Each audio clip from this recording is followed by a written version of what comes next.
ఎక్కడెక్కడ లోపాలు జరుగుతున్నాయి, ఎక్కడెక్కడ ఇబ్బందులు వస్తున్నాయి, దాన్ని ఏ విధంగా అధిగమించాలా, ఎలా ముందుకు పోవాలా అని వయసులో చిన్నవాడైనా మనం ఎన్నికలు జరిగేటప్పుడు అధికార పార్టీ ఉంది వైఎస్ఆర్సీపీ. అక్కడ మన నాయకులు ఈ 5 సంవత్సరాలు కార్యకర్తలు కానీ నాయకులు కానీ ఎన్నో ఇబ్బందులు పడున్నారు. అదేవిధంగా వాళ్ళు ఎలక్షన్స్ చేసేటప్పుడు కూడా నా కోసం చాలా కష్టాలు పడ్డారు. అవన్నీ ఈరోజు ఈ మెజార్టీ చూసి వాళ్ళు ఆ కష్టాలన్నీ మర్చిపోయి ఎంతో సంతోషంగా ఉన్నారు. కానీ నాకైతే మీరు పడ్డ కష్టం ప్రతి నిమిషం గుర్తుంది. నేను మీకు ఇచ్చిన మాటలు ఎమ్మెల్యే అయిపోయిందానే అయిపోలేదు, వీళ్ళకి నేను ఇన్ని మాటలు ఇచ్చానని చెప్పి ప్రతిరోజు నాకు వినిపిస్తూనే ఉంటాయి. ఒకవేళ ఒక్క నిమిషం నాకు వినిపించకపోయినా ఎంపీగా వేమిరెడ్డి ప్రభాకర్ రెడ్డి గారు పక్కన చేరి నాకు దాన్ని గుర్తు చేస్తూనే ఉంటారు. ఎమ్మెల్యే అయిపోతే సరిపోదు, నీ కర్తవ్యం చాలా ఉంది, నువ్వు ప్రజలకు చేయాల్సిన సేవ చాలా ఉంది అని చెప్పి ప్రతి నిత్యం ఆయన గుర్తు చేస్తూనే ఉంటారు.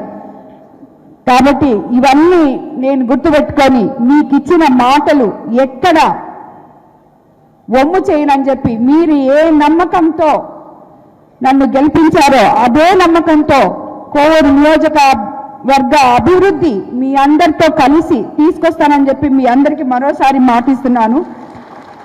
అదేవిధంగా ఇప్పటి వరకు కోవూరు నియోజకవర్గం ఏర్పడినప్పటి నుంచి ఇంతటి భారీ మెజారిటీ ఎవరికి ఇవ్వలేదు అని చెప్పి అందరు చెప్తున్నారు.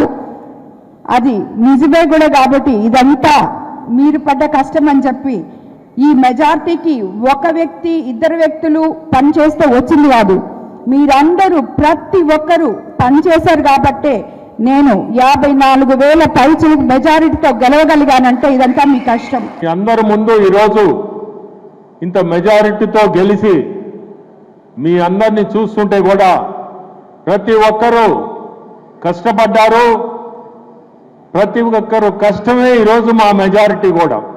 స్టేట్ అంతా కూడా ఈ మెజారిటీ రావడం, మన దేశంలోనే ఇటువంటి మెజారిటీ ఇంక ఎప్పుడు కూడా దేశంలోనే చూడలేము, మనము చూడలేము.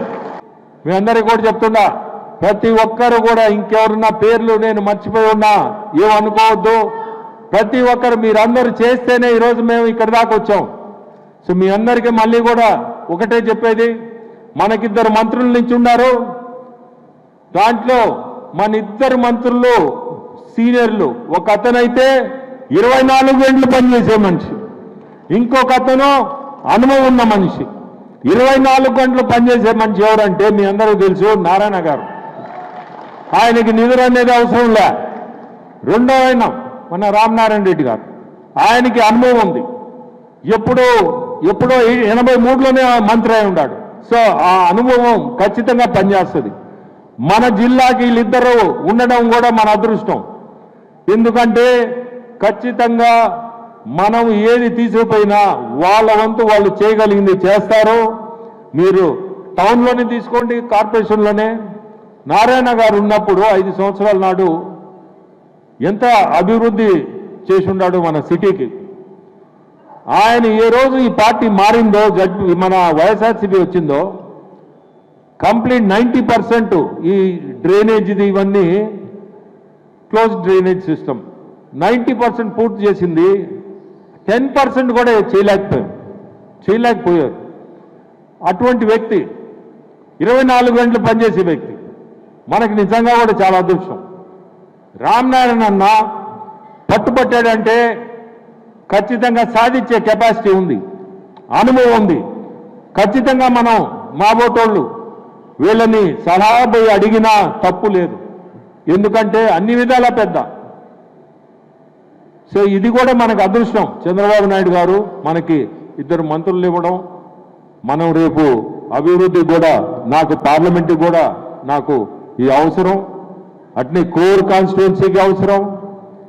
సో మీ అందరినీ ఈరోజు మీ అందరు రావడం, మీ అందరినీ చూడడం, చూసే కాదు నిత్యం మీలో ఉంటాము. ఏ సమస్యలున్నా ఖచ్చితంగా మీరు కొంచెం ఓపిక పట్టుకొని ఏ సమస్య ఉన్నా నిమిషాల్లో కావు కొంచెం ఓపిక పట్టుకొని